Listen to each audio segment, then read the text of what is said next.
I'm huge into online AA. It's a big part of my sobriety. I have a home group every night at 9 o'clock. It's called AABeginnersPath.com, and we're for newcomers. That's what we do. We do 1, 2, and 3, and it's been a huge part of my recovery. And you know what? In my time in AA, was always told by old timers that if someone asks you to do something, you politely say yes, even when it's the most inconvenient time it could possibly be. And I had my Spam on the stove. I had my rice going. I'm like, oh, okay, I'm coming. And that's because I only have my sobriety if someone helps me and I help somebody else. The only reason why I have any type of peace or any type of harmony is because of the program of Alcoholics Anonymous.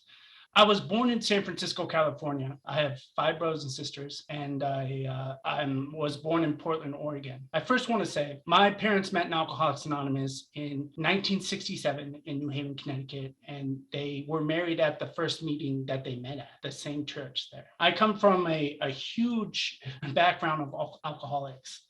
I have an identical mirror image twin brother. His name is Charlie. He's 35 minutes older than me, and he is also an alcoholic. You know, my dad was a huge financial lawyer in Portland, Oregon, and he didn't go to a lot of meetings. He ran marathons. And he left my mom at home. We lived in this great neighborhood up in Northwest Portland, and left him at home to raise the kid. When I was 4 years old, my dad went out on a run one night, and he never came back. He left my mom with 6 kids to raise by herself. And my mom's about 5'7", comes up to my chest. And being the good alcoholic that she was, who in that situation wouldn't drink, right? You'd have to work a kick-ass program to avoid the desperation, and so I didn't really blame her when I kind of like was going through my 4-step about 5 years ago. Anyone in that situation probably would break down and drink. And I remember going into her bedroom. I was like 6 years old, and I saw these nip bottles all over the place. And these nip bottles, I didn't even know it was called nips. What? A nip? It was a small, what? What are those? Yeah. And so, and later on when I turned 21, I figured out that's what it was called. But that was my first memory of alcohol. So early childhood was kind of tough for me and my brothers and sisters. Our way of dealing with things was to cry and be emotional. When I was about 8 or 9, my mom met another man in the program, and he thought it would be a good idea to take 6 kids that weren't his. Just because we're sober doesn't mean we're not sick.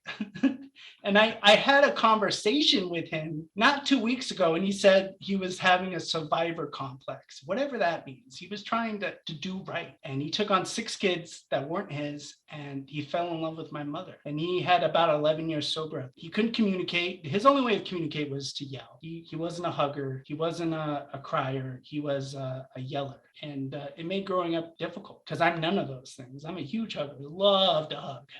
They call me Goodwill Huggins at AA and Zoom meetings, is because I always say, if nobody has told you that they love you today, I love you. We love you as a family. And just give yourself a hug. Just give yourself a good hug because you're worth it. And I'm going to say it at the end of my chair because it really means something. It means something because you're worth it and I'm worth it. And we're here together as a family. My dad sent us off to boarding school because I'm ADHD and dyslexic. And, I really don't want to go into it. But I came back to high school and I wanted to be a part of. So I started using pot. I was like the younger of 6 kids, so I really got to do whatever I wanted. I don't know about anyone else here, but high school was fun. For me, I just wanted to be a part of. And it turned into being out every night, drinking, smoking a lot of pot. And it really ruined the rest of my future because that's when my disease really took control of me. That's when it really grasped me and really turned me into that alcoholic that nobody likes. I really want to focus on the message. So I don't want to talk a whole lot about the drunk a lot. When I was 19 years old, all my brother, even my twin brother, they were off to college. And I barely graduated with like a half a credit at this special school in Portland. And I was doing a lot of cocaine. I know this is alcoholism, but for me, it's anything that alters my state of mind. And a drug is a drug is a drug, period. And I lost control of who I was. I didn't recognize who I was. I was stealing from my mom. I was stealing from other people. My mom relapsed when I was like 18 years old because she had a bone tearing disease and she was using lots of heavy drugs. So we were kind of in of our addiction together. It got so bad to the point where my stepdad kicked me out of the house and he was like, you can't come back. We don't recognize you. And he was right. I was not a good human being. I was not who my parents raised me to be. All I wanted was what I wanted when I wanted. F everybody else. And my mom's solution to that was to join the military. I was like, I didn't know what else to do. I was so focused on using alcohol and drugs that nothing else mattered. So I was like, I put my hands up. Okay, let's go to the military. Give me a gun. What? Who would give me a gun? That's just a horrible idea. So I remember I was 19 years old. I just turned 19. I just graduated high school. And my mom takes me to the recruiter office and I tell my mom, stay in the car. Stay in the car. Don't embarrass me. I don't know. So I go in the recruiter's office, shake the recruiter's hand. And my mom comes in behind me, pleading for my life. And she's like 5'7", short little woman with a knitting bag, like what? And I remember feeling so embarrassed that my mom loved and cared about me. And she would tell anyone she saw, even at the person that I was at that age. I consider myself the scum of the universe. I was not a good person. I was so selfish. I was so mean. A week later, I come downstairs to go sign my life away to the military. And my mom she worked out of her house. She made jewelry for a living. That's how she supported all of us. She made jewelry. And I remember coming down, it was about 8 o'clock in the morning, and all of her furniture in her office was spread all over the place. It was like everything was knocked down. She wasn't there. Her wallet was there. Her cell phone was there. Her keys were there. And I didn't even think twice about it. I grabbed her keys, I grabbed her wallet, I grabbed as much money as I can find, and I went and got some pot and some alcohol. An hour later, my stepdad calls me and he says, your mom's in the hospital. I'm like, what? Your mom, her brain is dead. And keep in mind, I'm the only kid at home. Everyone else is off at college. I remember going to the hospital room where my mom was, and I remember not even being able to shed a tear. I couldn't show any emotion. The one person who cared about me most in this whole entire world just died. And I could not cry. I could not. It was all about me, the one person. Who does that? Who does that? Who in the right mind can't feel any type of emotion or feelings when the one person that means anything to them leaves this earth? Who does that? I'll tell you who does this. This guy who suffers from the disease of alcoholism. This guy does. I don't want to say we do that because I'm not we, I'm I. I'm the guy who drinks himself to sleep at night. That's me. I made decisions to lead me to suffer from a disease of alcohol. Who does that? That's what this disease does to me. It takes everything important in my life and it puts it on the back. So I spent the next month drowning myself in drugs and alcohol. I thought what my mom wanted me to do was sign up for the military. For going to the military. So that's what I did. It was the best thing that ever happened to me. I had no business being in the military. So I went to boot camp up in Washington and I went through boot camp. Once I was off the drugs and alcohol, I did really well.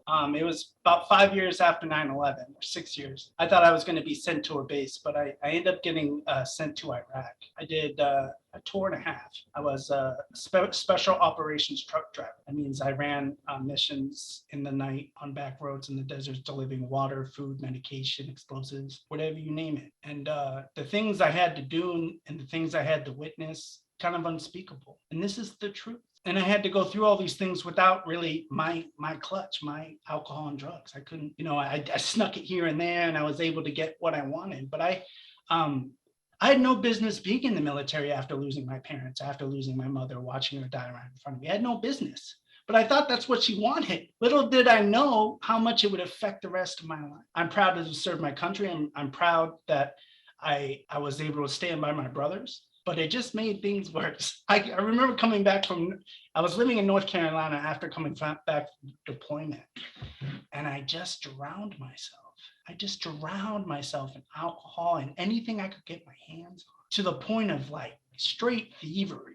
I turned like 22 years old and I was driving around in the middle of the night on a moped with no helmet, 2 o'clock in the morning, stealing change and debit cards out of people's cars. And I would go into Walmart and I would smile at the camera and swipe the debit card and like grab an Xbox and a PS4 and all this stuff, not thinking twice about it. And the next day I get picked up for 9 pending felonies. Like, so I was at a complete sense of desperation. I didn't know what else to do. Thank God that the military and my family got me a lawyer. And they were like, you can either spend 9 years in prison or you can go to a 2-year rehab. 2-year rehab, right? Duh. What? But this rehab was the hardest thing. It was 10 times harder than boot camp in the military. 10 times harder. And it was a 2-year program. And if I like looked at someone the wrong way, if I spoke out of turn to someone in a position, I was wiping wall. I was cleaning for hours at a time. You know, you couldn't talk to any females. You couldn't even look at a female for 1 whole year. 1 year. And so at that year mark, I'm 22 years old and I'm winking and I'm nodding and I'm like, yo, what's up? It's been a year. We have a year of sobriety. Let's dare we clap, do a high five, because that's against the rules. But this place was called Triangle Residential Options for Substance Abusers. And it's like Delancey Street, if anyone's ever heard of that. And it saved my life. It made me work on all those behaviors. And God has a plan. My higher power, HP, he let me graduate this 2-year program, drop all my 9-penny felonies. It was the hardest thing I've ever did. And I got to graduate on Mother's Day. Wow.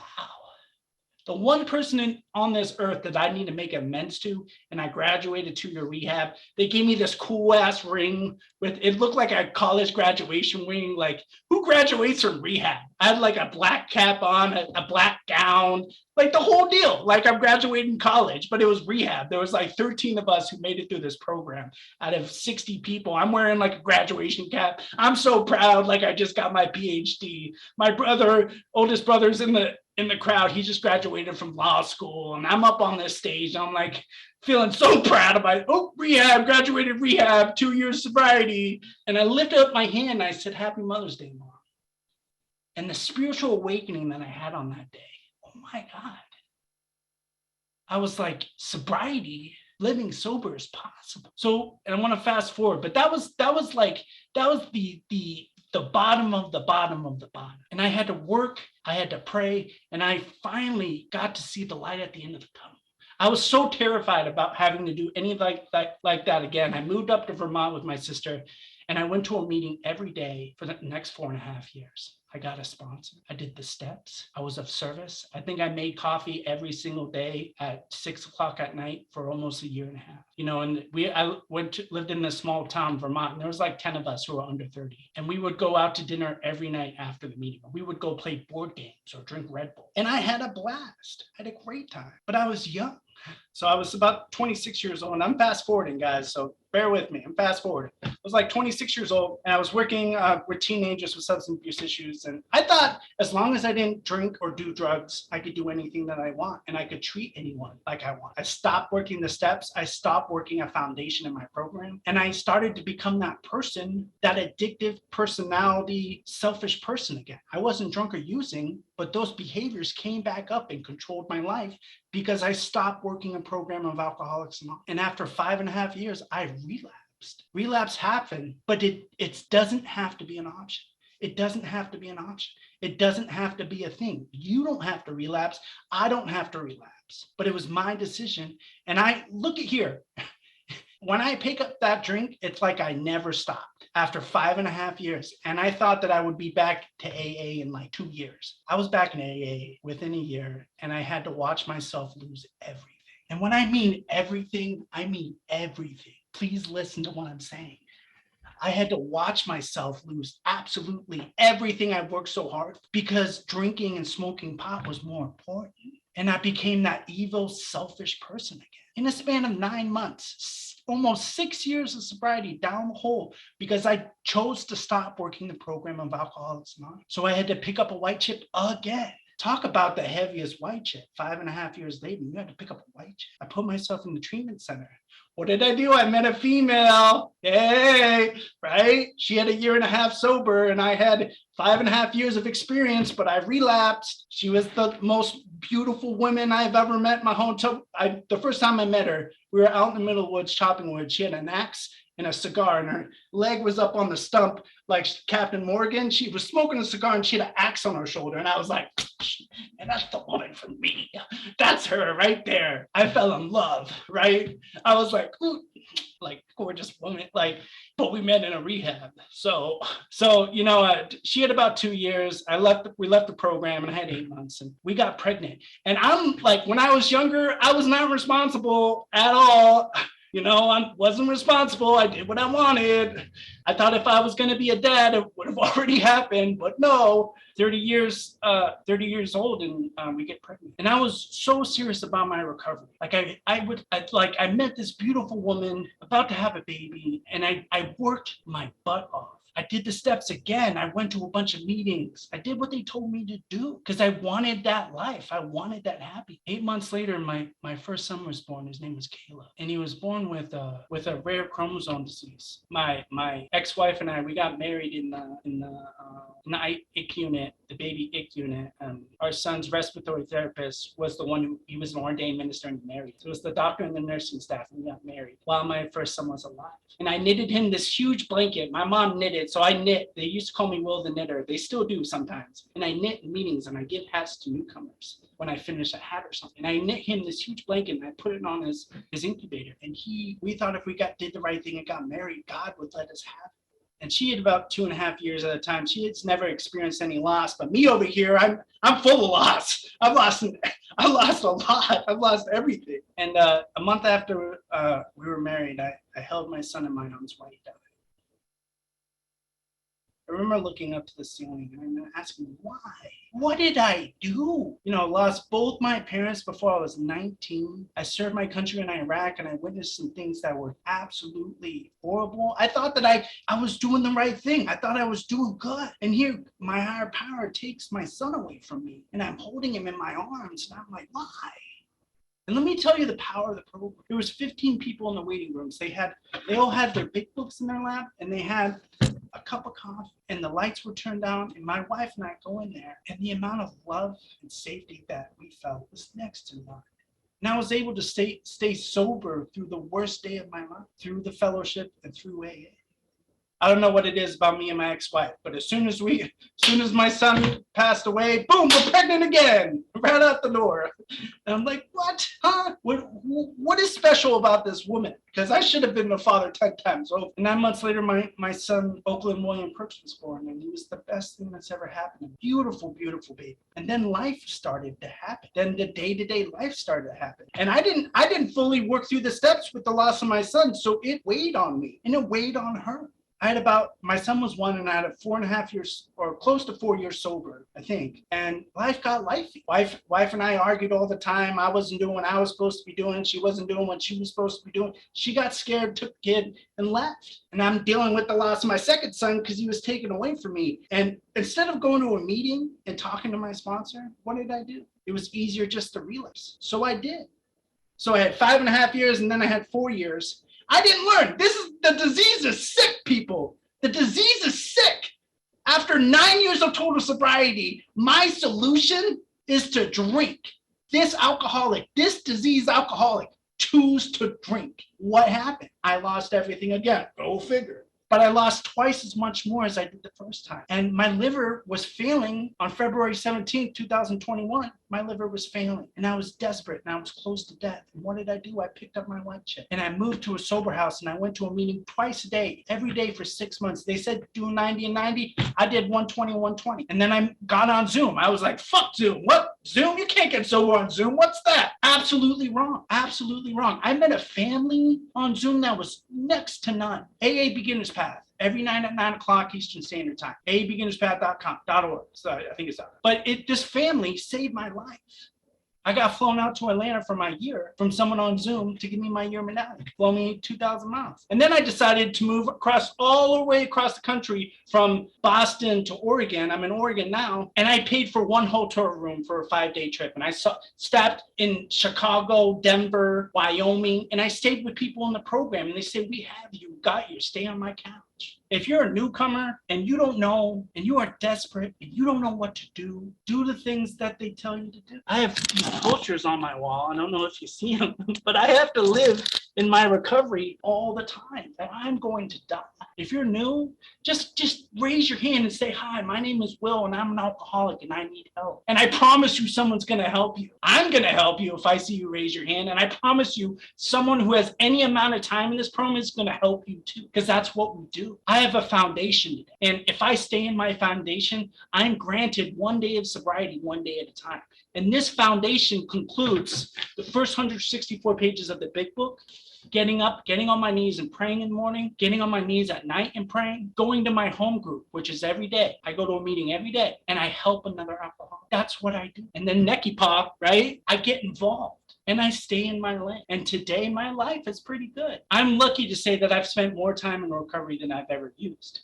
And that's only because when I use, I am the scum of the universe. I am a sick human being. I am not a good person. But when I'm sober, I'm that person that I dream of. I'm that person that I dream of when I'm holding the bottle in the hotel room and I'm holding my liver and I'm so discouraged. But when I'm sober, I'm that person that I dream of. I can pay my bills. I can have a life. I can have friends. People can love me. I've done some horrible things for my country and people can love me. I can love myself. If I can do it, you can do it. And if you want my number and you're a guy, hit me up. And if you're a girl, I got a bunch of women who can help you. That's what we do. And I'm glad that I don't know anybody in this room because maybe you can feel the power out of my message right now.